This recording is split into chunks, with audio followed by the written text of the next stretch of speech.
Buenas tardes. En esta ocasión trataré de hacer una explicación del concepto del currículum. Luego presentaré 3 ejemplos que se están viviendo en la actualidad en México y que por su naturaleza cambian el currículum de nuestra sociedad. Finalmente concluyo con una reflexión sobre la escuela y los valores.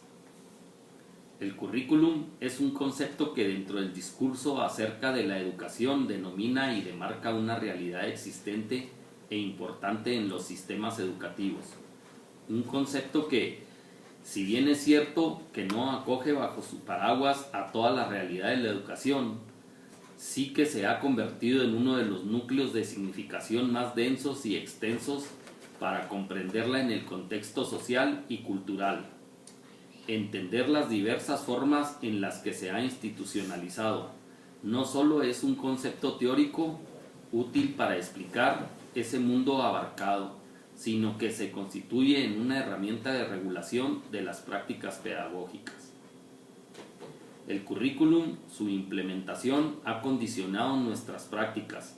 Es un componente instituyente, pues de la realidad educativa que vivimos podría decirse que la conforma, si bien las prácticas dominantes en un momento dado también lo condicionan a él.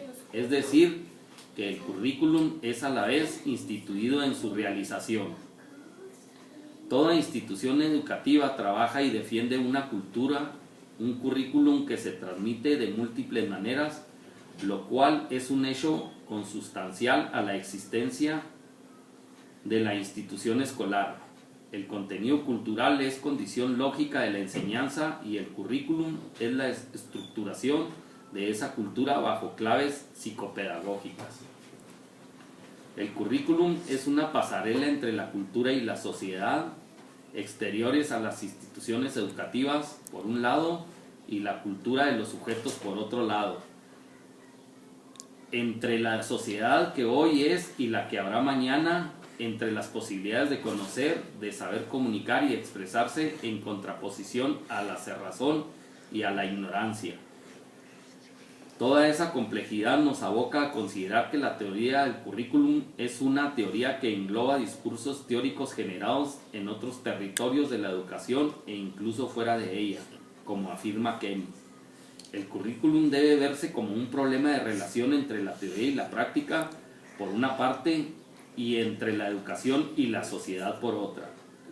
Porque el currículum, lo mismo que la teoría que lo explica, es una construcción histórica que se da en unas determinadas condiciones. Su configuración y desarrollo engloba prácticas políticas, sociales, económicas, de producción de medios didácticos, prácticas administrativas, de control o supervisión del sistema educativo. Si la teoría y práctica del currículum deben contemplar la diversidad cultural y la de los sujetos, esa misma teoría debe hacerse desde la pluralidad del pensamiento, considerando que también ellas son diversas, tanto en lo que se refiere a su entidad científica, al grado de madurez alcanzado, a su compromiso con la justicia y a la igualdad. Como ejemplo me permito exponer los diferentes procesos que ha tenido nuestra educación en México.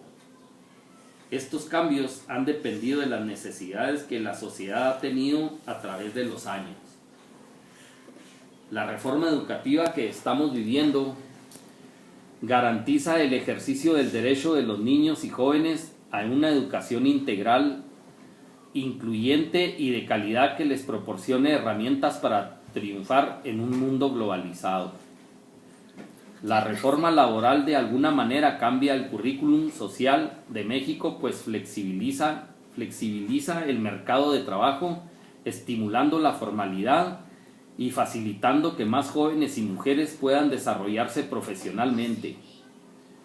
El matrimonio entre personas del mismo sexo en México únicamente se puede realizar en el Distrito Federal desde el 4 de marzo de 2010, luego de las modificaciones al Código Civil y al Código de Procedimientos Civiles aprobadas el 21 de diciembre del 2009 en la Asamblea Legislativa del Distrito Federal. La Suprema Corte de Justicia también dispuso que el resto de las entidades federativas mexicanas estaban obligadas a reconocer la legalidad de estos matrimonios y que se hubieran realizado en el extranjero, y a garantizar su acceso a los derechos que se reconocen a los matrimonios heterosexuales. Esta resolución se basa en el principio de no discriminación que se encuentra consagrado en el libro de bolsillo de hace muchos años, Constitución de los Estados Unidos Mexicanos. En conclusión, el ser humano tiene una naturaleza indeterminada. Las personas están programadas, sino que se ven obligadas a decidir continuamente sobre cómo y hacia dónde quieren dirigir su vida. El origen de lo moral está en la necesidad de decidir cómo se quiere vivir a pesar de presiones sociales y los condicionamientos biológicos y culturales. La escuela en ese sentido juega un rol fundamental, pues como agente reproductor y socializador de los valores presentes en la sociedad, se convierte en el espacio donde se pueda empezar el cambio que tantas veces se ha pregonado, pero que aún permanece como una utopía, donde se produzca el tránsito de una sociedad autocrática, intolerante y dogmática a una sociedad democrática, tolerante y crítica. Desde ese punto de vista, la misión de la educación en valores debería consistir en la superación de la socialización de los mismos para fijarse objetivos próximos a la capacidad crítica, autonomía y racionalidad de las personas en situaciones de conflicto ético. Muchas gracias por su atención.